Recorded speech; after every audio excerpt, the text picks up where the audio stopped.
Olá, bom dia. Estamos mais uma vez diante de vocês para fazer mais um vídeo da subsérie Chantilly de Vie.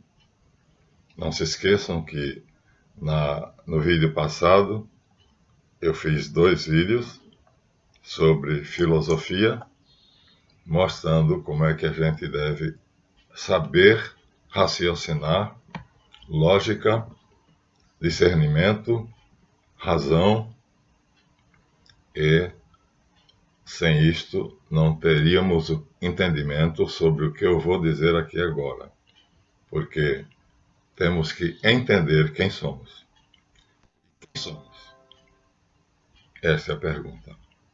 Bem, vamos primeiro recorrer à ciência? Vamos.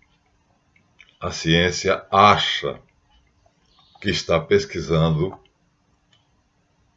o fato de explicar quem somos nós, ou o que somos nós. Mas antes, vamos dar nossos agradecimentos, né, às pessoas que têm nos apoiado. Nosso canal é um canal sério, por isso me irritei com o Matheus lá, que começou a fazer uma brincadeira e disse que ia boicotar a minha live. Então, aqui me desculpo pela minha reação emocional, mas eu também somos emoção. E então, agradeço a todos que se inscreveram no canal, se inscreveram no nosso Colégio Marco Deus, CMC, e na nossa MAAT, que é a Maçonaria de Tradição. Agradeço especialmente a todos aqueles que nos ajudam, como meu querido irmão Wilton Lozan, que falhou-me a memória será o assunto de hoje, sobre o que é xiita e o que é sunita, e ele fez um belíssimo quadro resumo, dizendo exatamente o que é um muçulmano sunita e o que é um muçulmano xiita. Assim, quem aprende mais sou eu. Docendo o disco de São Tomás de Aquino, isto é, ensinando aprendo. Aquele que ensina é quem mais aprende.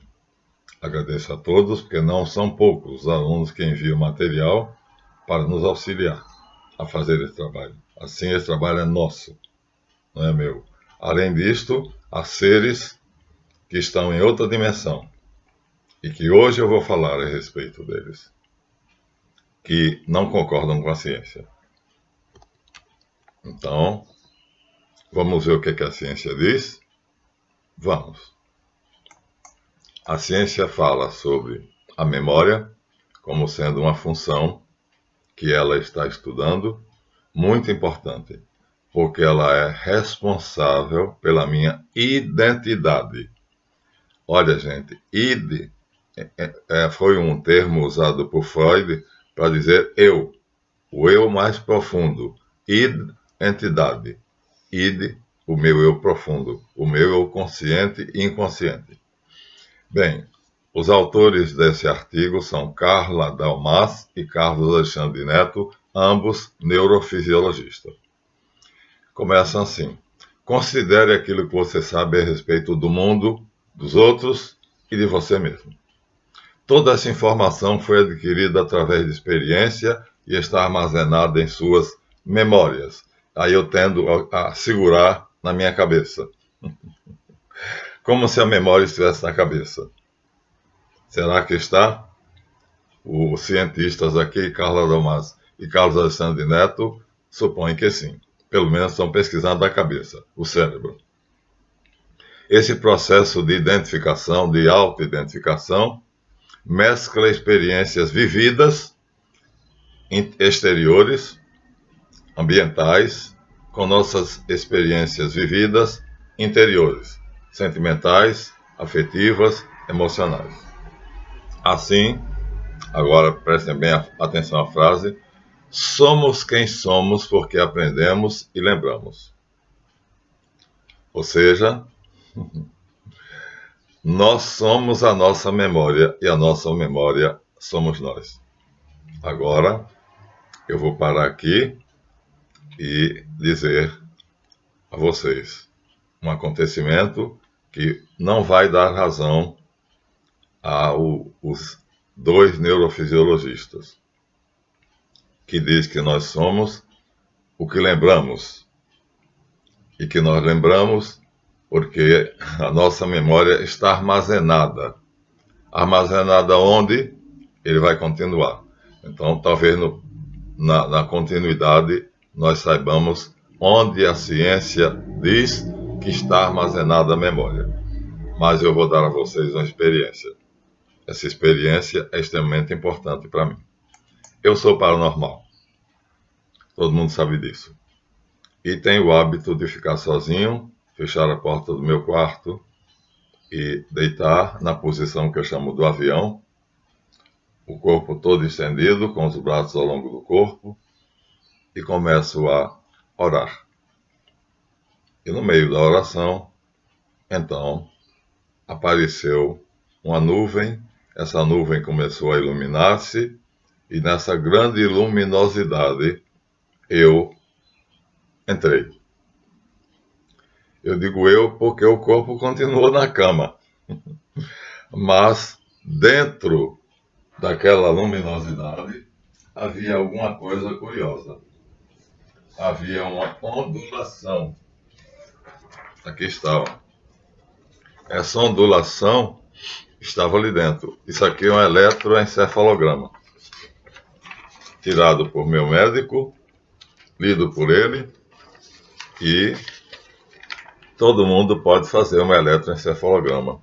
Então eu começava a perceber que eu era uma onda e eu estava dentro daquela nuvem brilhante como se fosse uma onda. Parecia um barquinho que ondulava, ondulava, ondulava, num imenso espaço. E esse espaço eu não sabia o que era. Só sei que eu tinha consciência e que eu estava ali. Eu. A noção de eu era muito clara. E fui invadido por um prazer, quase que por um orgasmo. Esse prazer me trouxe algo que era insuspeitável. Ressoava uma voz melodiosa, serena, musical, que repetia incessantemente: eu sou, eu sou, eu sou.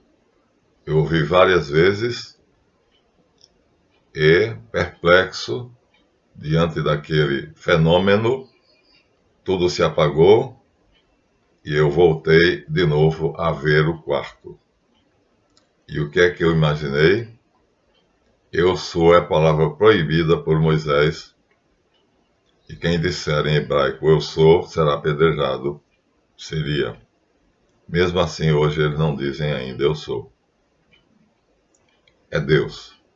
Então, eu estava em Deus, o eu sou é Deus. E eu estava dentro do eu sou, em forma de ondas. Então, isso aqui é uma máquina que fotografa as ondas do meu cérebro. E essa máquina, então, compreendendo o processo, que eu sou um estudioso de neurofisiologia, então eu sabia que essas ondas cerebrais estavam ali e eu estava ali, em forma de uma onda. E eu estava dentro de Deus. Portanto, o meu eu confundia-se com o eu divino. Eu sou Marlanfe, mas ali não tinha o nome Marlanfe. Deus disse a Moisés, quando Moisés perguntou a ele, na sarça ardente, ao anjo Javé, Javé deu 2 nomes. O segundo foi, dirás que Javé lhe apareceu, que quer dizer aquele que é, ou, outra tradução é o sendo. Mas a primeira palavra que o anjo disse a Moisés foi: eu sou quem eu sou. Eié, Asher, Eié. Pois bem, eu estava dentro do Eié. Consciente, lúcido, não tinha a menor dúvida. A sensação de plenitude e de prazer era indescritível. Eu era uma onda, e essa onda oscilava, portanto, havia uma ligação do meu cérebro, das minhas ondas cerebrais, com o eu sou, com o eu divino. Aí eu entendi o que Jesus quis dizer quando ele disse: eu estou no Pai e o Pai em mim. Eu não sou este cérebro. Cortando este cérebro, você vai encontrar isto aqui. Eu não sou isto aqui. Tudo isso aqui é um hardware de um computador. É a parte, vamos dizer assim, pesada, material, mas não tinha matéria ali dentro. Havia apenas uma ondulação, uma modulação vocal. A fala propaga-se através de ondas. E ali estava eu como se fosse uma onda, um pensamento.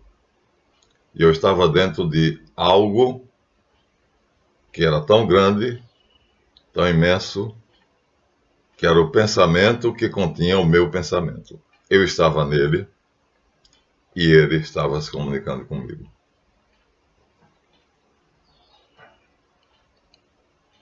Tive uma segunda experiência. Outro dia, estando eu na mesma situação, eu percebi claramente que à minha frente formavam-se uma porção de bolhas. Essas bolhas, eu tinha consciência de que eu era uma dessas bolhas, que eu chamo de meteoros, e ao redor de mim havia um enxame de meteoros.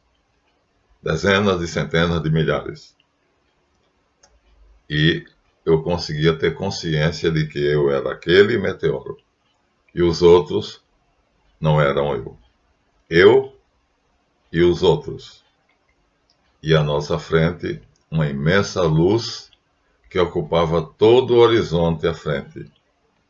E essa imensa luz era algo grandioso, desejável, e essa chuva de meteoros corria a uma velocidade louca para chegar até aquela luz. E eu tinha consciência disso, e a velocidade era quase a velocidade da luz. Então, tanto era eu que surgiu um pensamento, né? Dentro desse meteoro que era o eu, deve ser também um pensamento que ocorreu aos outros, a alegria imensa por estar indo para aquela luz, surgiu um pensamento que eu sei que era meu. Como eu amo a luz! A que velocidade eu estou correndo para chegar a ela? Isso me dava uma alegria enorme. De novo, parecia que eu tinha um orgasmo. Quando eu terminei esse pensamento, uma voz, a mesma voz, melodiosa, sonora, calma, ressoou dentro do meu eu e disse: a velocidade com que você está vindo na minha direção para me encontrar não é você que imprime a você. Sou eu que lhe atraio. Eu lhe atraio a esta velocidade. Eu quero que você chegue logo a mim. Tudo se apagou novamente e eu voltei a ver o meu quarto, as paredes e tudo mais.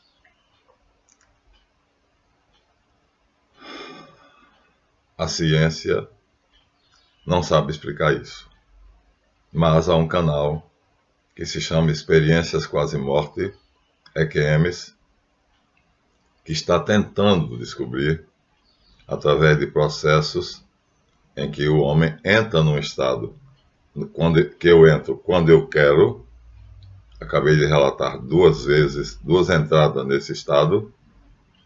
A gente fica perto do coma, de 27 ciclos por segundo, passa para 6. Eu não me arriscaria a 4. Pode ser que eu não volte. Então, quando eu chego a 6 ciclos, eu paro. De 27 para 20, para 14, para 16, para 10,5. 10,5 eu perco a consciência do corpo. Aí não tem mais corpo, não tem mais matéria. Aí é apenas eu. Sei apenas que eu sou. Então eu continuo regredindo. 9, 8, 7, 6. Eu paro. 4 é perigoso. Só um yogi muito experimentado, um guru, é capaz de chegar a 4 e retornar. Tive um amigo que morreu em Petrópolis porque foi até 4. Yogi, praticando yoga avançada. Então, minha gente, o que é a memória? Onde nós estamos? Quem nós somos? O que foi que aconteceu com Shanti Devi? Que ela lembrou que ela Ludhi Devi. Tudo isso exige que nós tenhamos estudado nos 2 vídeos passados a lógica aristotélica, a dialética platônica, a maêutica socrática e a psicologia analítica de Bertrand Russell. Tudo isso para vocês compreenderem o fenômeno Shanti Devi, que não é o único, porque nas experiências quase-morte, eles chegam sem querer. Temos um caso clássico aqui, que foi publicado no Science American Journal. É de uma mulher que tinha um tumor cerebral e o médico da cidade dela não se arriscou a tirar esse tumor. Ele levou-a para o centro de Nova York, para um colega dele, depois de ter pedido, disse que ela não tinha dinheiro suficiente para fazer uma cirurgia, seria cortar isso através de um bisturi a laser, e ele disse que faria essa caridade. O médico financiou a viagem da mulher e foi junto com ela. Há poucos dias da cirurgia marcada, os dois entraram no hospital, o colega estava esperando, já se vestiram, a mulher foi desnudada, já tinha sido preparada antes, entrou na sala de cirurgia, recebeu anestesia suficiente e apagou. Ficou completamente inconsciente. Então, o cirurgião permitiu que o médico dela estivesse presente para que ele soubesse claramente como era que era feito o processo, que era altamente arriscado, porque tinha que tirar o coágulo sem tocar nos neurônios cerebrais. E aí, dirigiu-se até uma mesa dele particular, pegou uma caixinha parecendo de uma caneta, desembrulhou essa caixinha, ela estava embrulhada porque tinha sido um presente recente, era a primeira vez que ele usava, e essa caixinha, quando ele abriu, tinha um bisturi de última geração, a laser. Ele pegou o bisturi, sob o olhar do médico que acompanhava a senhora, isso está publicado. O meu sobrinho Leonardo e eu acreditamos que aí está a chave do eu. Aí está quem somos nós. Vamos continuar o relato. O médico, então, cerrou o pedaço do crânio debaixo de onde está o tumor, ou o coágulo. E apareceu a nu o cérebro. E aqui, um coágulo. E ele, com o bisturi, ele foi tirando camada após camada, camada após camada, e a mulher estava ligada por fios a um eletroencefalógrafo que media as pulsações da mente dela, do cérebro, Ou seja, aquele mesmo gráfico que eu mostrei a vocês, esse é um encefalograma, portanto, o resultado de um encefalógrafo, mas esse está normal. Olha. Quando as pessoas estão em estado alterado de consciência, essas ondas crescem. O meu aqui está normal. Então, elas ficam, as ondas ficam extremamente, a oscilação é muito grande, para cima e para baixo. Vou mostrar a vocês em outro exemplar. E o médico, o perito, o maior neurocirurgião de Nova York, fez o trabalho dele, depois colocou o pedaço da calota craniana no lugar e fez a sutura, não sei como é que ele faz a costura, e esperou que a anestesia passasse. Pronto. A mulher tinha sido recuperada. Deveria voltar agora sem nenhum perigo, sem nenhum problema. Aquelas dores de cabeça horríveis que ela sentia deveriam cessar. E aí, ela foi acordando da anestesia, acordando, e aí voltou. E o médico dela, do lado dela, disse: como você se sente? Ela disse: muito bem. Só que eu sonhei. Bem, em estado de coma, o médico não sabe o que é que acontece.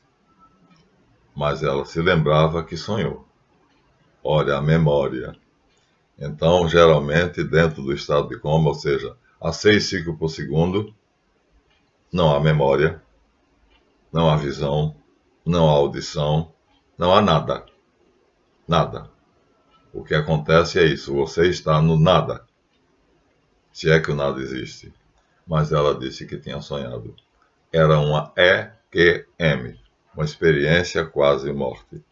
Ela chegou próxima da morte e essas EQMs, você vai ver no canal de EQMs, dezenas, centenas delas. E o médico disse: sonhou. Aí o outro médico, ele chamou para perto dele. E os dois médicos ouviram o relato dela e publicaram na revista Science. Isso está publicado na revista científica.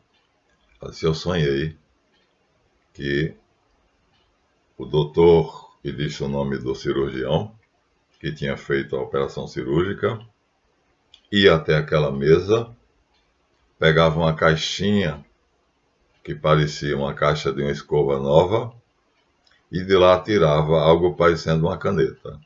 Exatamente o que tinha acontecido. Ela não sonhou. Ela viu. Isso ficou na memória dela.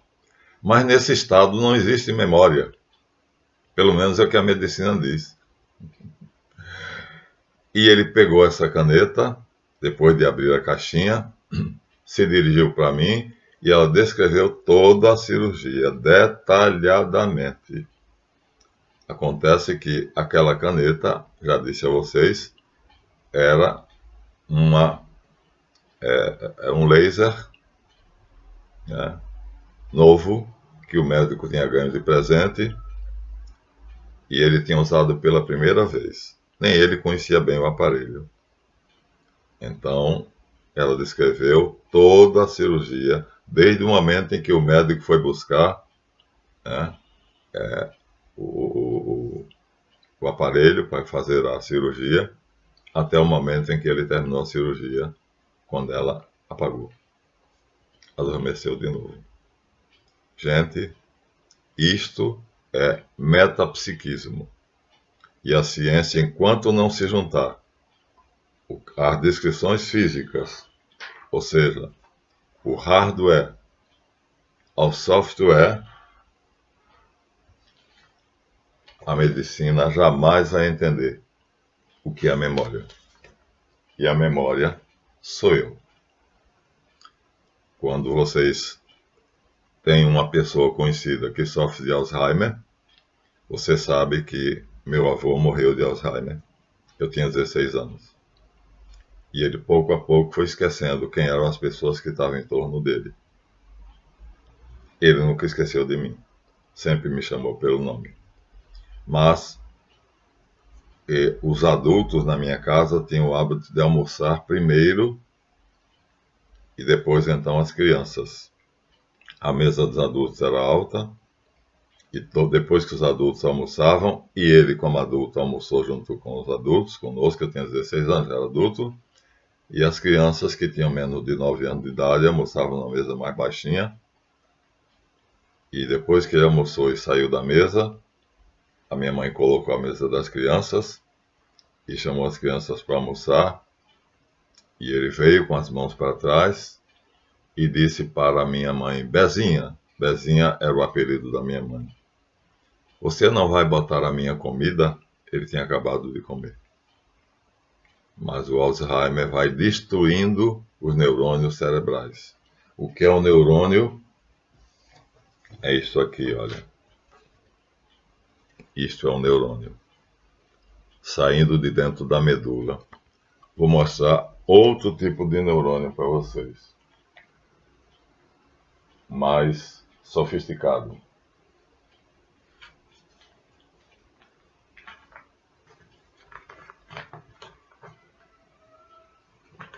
E vocês vão ficar pasmos ao perceberem que o hardware e o software se completam.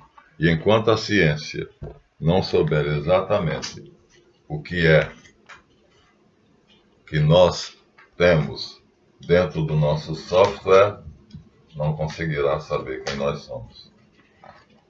Então, aqui nós temos o nosso cérebro visto como está ali, chamado o córtex cerebral. Se formos adiante, está aqui dentro. Ó. O córtex está dentro aqui do crânio. O crânio protege o córtex. E dentro do córtex está o cérebro. Mas o cérebro tem 3 partes e não uma. Essa tripa aqui, até aqui, é a medula. Daqui para frente ela engrossa, tá vendo? Ó? Aqui é o bulbo e assim, acima do bulbo está a ponte que liga o bulbo à glândula pineal. Isto só foi descoberto em 1926 pelo Dr. MacLean.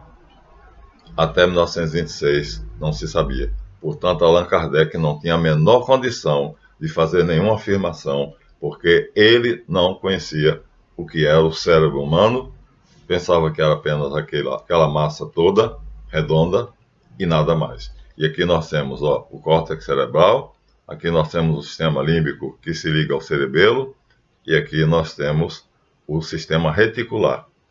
São 3 cérebros. E nós usamos esses 3 cérebros. Os 3.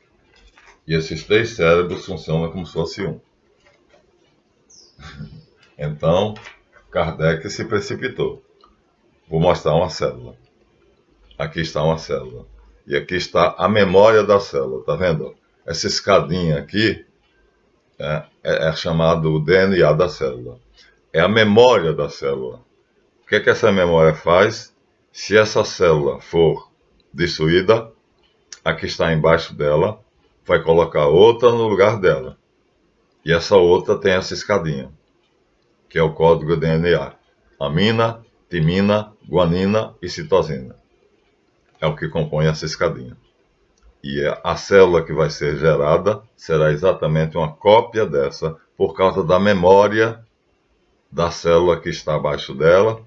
Ela foi destruída, mas a outra que está abaixo dela é igual a ela e vai repor, vai reconstituir e vai reconstruir a camada, seja hepática, seja epidérmica, seja gástrica, não importa. Será sempre feita de acordo com essa memória. Isso aqui é a memória, minha gente, diferente da nossa. Vejam que o neurônio nosso, olha, está aqui, ó. É isto, tá vendo, ó? Aqui está o nosso neurônio. Agora veja, o neurônio da célula é bem mais diferente do que o nosso, ó. é uma escada espiralada.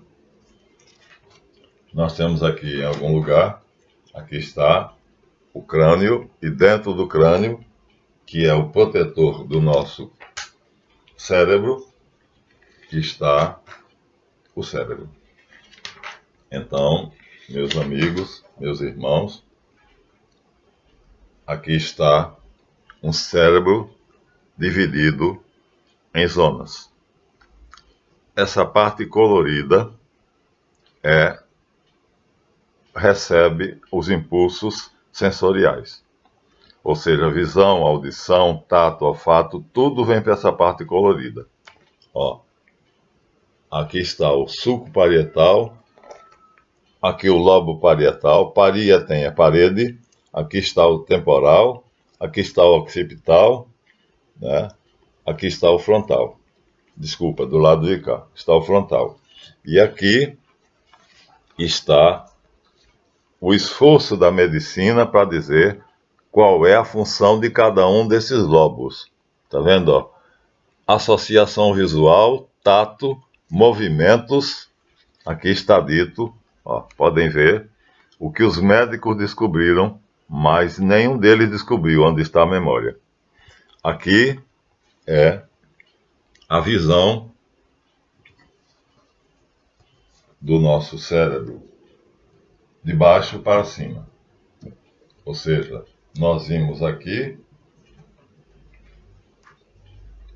o cérebro visto de lado. Vamos ver o corte dele de lado. Me dá só um pouquinho. Aqui nós vemos a mesma coisa. Então, aqui é igual aquela imagem.